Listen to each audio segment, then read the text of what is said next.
بسم اللہ الرحمن الرحیم۔ السلام علیکم۔ حضرت عمر فاروق رضی اللہ تعالی عنہ کے عہد خلافت میں ایک ایسا خطرناک واقعہ پیش آیا جو اس سے پہلے کبھی نہ ہوا تھا۔ وہ یہ کہ مان بن زائدہ نے حکومت کی طرح جعلی مہر بنوا لی اور اس کی تصدیق سے اسلامی بیت المال سے مال نکلوا لیا۔ جب اس کا انکشاف ہوا اور حضرت عمر رضی اللہ تعالی عنہ کے پاس معاملہ پہنچا تو آپ نے مان بن زائدہ کو 100 کوڑے لگوائے اور قید کر دیا۔ مان نے اپنی صفائی میں کچھ کہنا چاہا تو آپ نے انہیں پھر 100 کوڑے لگائے۔ انہوں نے پھر کچھ کہنا چاہا تو آپ نے تیسری مرتبہ پھر 100 کوڑے لگائے اور پھر جلا وطن کر دیا۔ قحط سالی کے زمانے میں حاطب بن ابی بلتہ رضی اللہ تعالی عنہ کے غلاموں نے ایک مزنی آدمی کی اونٹنی چوری کر لی اور اسے ذبح کر کے کھا لیا۔ جب معاملہ حضرت عمر رضی اللہ تعالی عنہ کے پاس پہنچا تو آپ نے غلاموں کو طلب کیا اور انہوں نے محفوظ مقام سے اونٹنی کی چوری کا اعتراف کیا۔ چوری کرنے والے عاقل بالغ اور مکلف شریعت تھے۔ انہوں نے چوری کرنے کی کسی اضطراری ضرورت کا بھی دعویٰ نہیں کیا۔ چنانچہ آپ نے کثیر بن سلت کو حکم دیا کہ ان کے ہاتھ کاٹیں، لیکن چونکہ آپ قحط سالی اور لوگوں کی بھوک کا مشاہدہ کر رہے تھے، اس لیے ان کے لیے عذر تلاش کرتے ہوئے ان کے آقا حاطب رضی اللہ تعالی عنہ سے کہا، مجھے لگتا ہے تم انہیں بھوکا رکھتے تھے۔ پھر اسی پر بس کیا اور ہاتھ کاٹنے کا حکم منسوخ کر دیا اور حاطب رضی اللہ تعالی عنہ سے کہا کہ مزنی کو اس کی اونٹنی کی دوگنی قیمت یعنی 800 درہم ادا کرو۔ اس طرح آپ نے اضطراری حالت دیکھ کر ان سے چوری کی حد ساقط کر دی۔ حضرت عمر رضی اللہ تعالی عنہ کے پاس ریاست کی کچھ باندیاں لائی گئیں۔ انہیں ریاست کے کچھ غلاموں نے زنا کرنے پر مجبور کیا تھا، تو آپ نے غلاموں کو کوڑے لگائے اور باندیوں کو چھوڑ دیا۔ اسی طرح آپ کے پاس ایک ایسی عورت لائی گئی جس سے زنا کی حرکت سرزد ہو گئی تھی۔ عورت نے عرض کیا، میں سو رہی تھی اور اس وقت بیدار ہوئی جبکہ آدمی مجھ پر غالب آ چکا تھا۔ چنانچہ آپ نے یہ سن کر اس سے درگزر کیا اور سزا نہیں دی۔ آپ نے یہ موقف اس لیے اختیار کیا کہ یہ واقعہ شبہ پر قائم تھا اور حدود و قصاص کو شبہ کی بنیاد پر نافذ نہیں کیا جاتا۔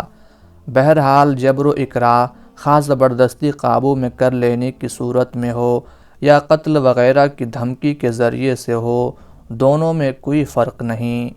چنانچہ آپ کے عہد خلافت میں ایک عورت نے ایک چرواہے سے پانی مانگا۔ چرواہے نے پانی دینے سے انکار کر دیا اور دینے کے لیے اس سے زنا کی شرط لگا دی۔ چنانچہ اس عورت نے مجبوراً اپنے آپ کو اس کے حوالے کر دیا۔ چنانچہ جب یہ معاملہ حضرت عمر رضی اللہ تعالی عنہ کے پاس پہنچا تو آپ نے حضرت علی رضی اللہ تعالی عنہ سے پوچھا، اس معاملے میں آپ کی کیا رائے ہے؟ آپ نے فرمایا، میرے خیال میں اس کی اضطراری حالت تھی۔ پھر آپ نے عورت کو مزید کچھ عطیہ دے کر چھوڑ دیا۔ حضرت سعید بن مسیب سے روایت ہے کہ حضرت عمر فاروق رضی اللہ تعالی عنہ کے ایک افسر نے خط لکھ کر آپ کو مطلع کیا کہ ایک آدمی نے زنا کا اعتراف کیا ہے، اس کے متعلق آپ کی کیا رائے ہے؟ تو حضرت عمر رضی اللہ تعالی عنہ نے جواباً تحریر کیا کہ اس سے پوچھو کہ اسے زنا کی حرمت معلوم تھی، اگر ہاں کہتا ہے تو اس پر حد شرعی نافذ کرو اور اگر نہیں کہتا ہے تو اسے بتا دو کہ یہ فعل حرام ہے، اور اگر پھر دوبارہ ایسا کرے تو اس پر حد نافذ کرو۔ ایک عورت نے اپنے شوہر پر اپنی باندی سے زنا کرنے کی تہمت لگائی، پھر اقرار کیا کہ اس نے اپنی باندی کو خاوند کی ملکیت میں دے دیا تھا۔ چنانچہ حضرت عمر رضی اللہ تعالی عنہ نے عورت پر 80 کوڑے تہمت کی حد نافذ کرنے کا حکم دیا۔ آپ کے عہد خلافت میں ایک آدمی نے دوسرے پر طنز کیا اور کہا، نہ میرا باپ زانی ہے اور نہ میری ماں بدچلن۔ حضرت عمر رضی اللہ تعالی عنہ نے اس قضیہ کی شکایت سن کر لوگوں سے اس معاملے میں مشورہ لیا۔ کسی نے کہا اس نے اپنے ماں باپ کی تعریف کی ہے، اور کچھ لوگوں نے کہا وہ اپنے والدین کے بارے میں ایسا کہہ کر کچھ دوسری بات کہنا چاہتا ہے، یعنی میرے والدین اس طرح نہیں لیکن تمہارے والدین بدکار ہیں۔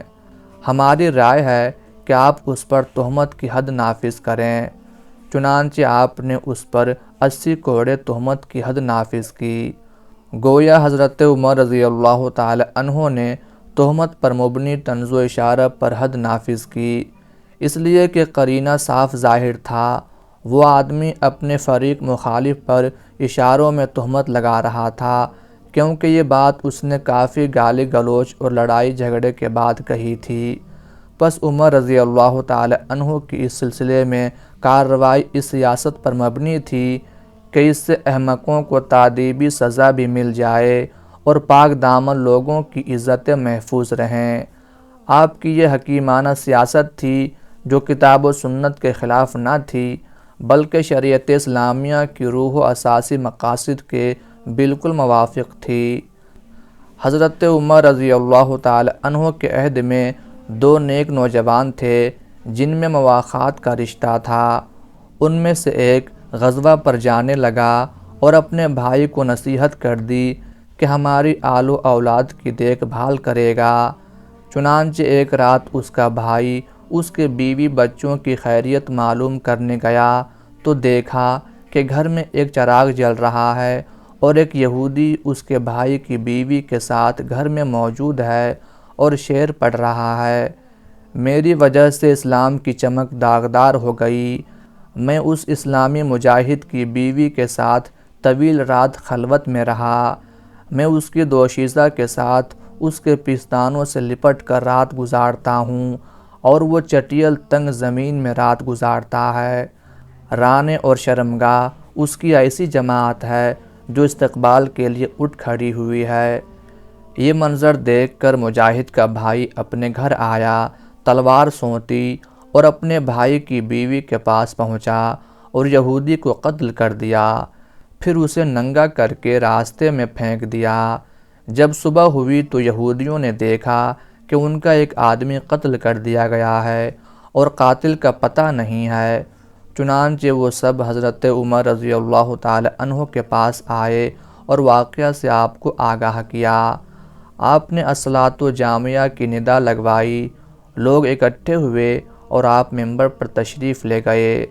پھر اللہ کی حمد و ثنا بیان کی اور کہا، میں اللہ کا واسطہ دے کر پوچھتا ہوں کہ اگر کسی شخص کو اس کے قاتل کا علم ہے تو وہ مجھے بتا دے۔